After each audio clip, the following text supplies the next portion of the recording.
debated that's a high-level scholar, known Muslim debater?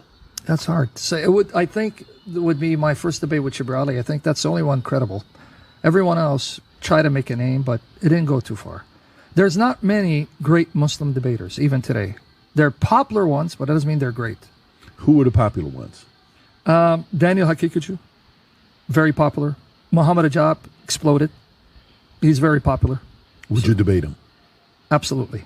You would debate Muhammad Ajab? Absolutely. In fact, one thing, though, I have to share, because I know how to bring down Islam. You have to know what to debate. This is the problem with many Christians who set up debates. They don't know what to debate.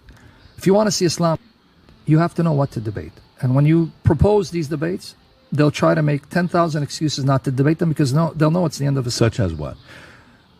The one thing I always start with before I debate a Muslim, what did Muhammad say about the Bible? It's called the Islamic dilemma. Islamic dilemma, we put a Muslim in a dilemma. What's the dilemma? Well, just like my New Testament confirms the Old Testament. So as Christians, we can't attack the Old Testament. We're stuck with it. So when they tell me, what about these in the Old Testament? I can say, Jesus told me the Old Testament's God's word. So I got to join with the Jews in defending the Old Testament. Right? Sometimes it's hard. But if I believe Jesus and I believe in his lordship, he told me the Old Testament's God's word. It's not the Vedas. I'm stuck. You know, we love you, Lord, and you didn't make it too easy. Right? And we have to deal with all these, wipe everything that breathes. Muhammad put them in a similar situation.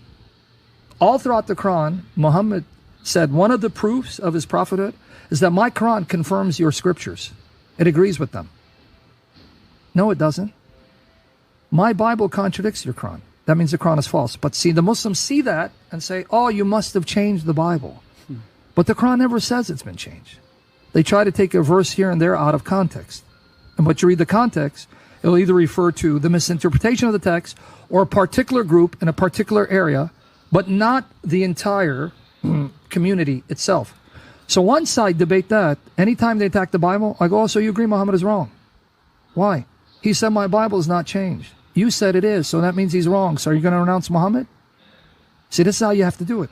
But then they'll come back and say, if they say, well, no, the Bible is right. Well, Muhammad is wrong again. Because my Bible says that what the Quran says about Jesus is wrong. So Islamic dilemma. Damn if you do, damn if you don't. See, once you do that, everything else falls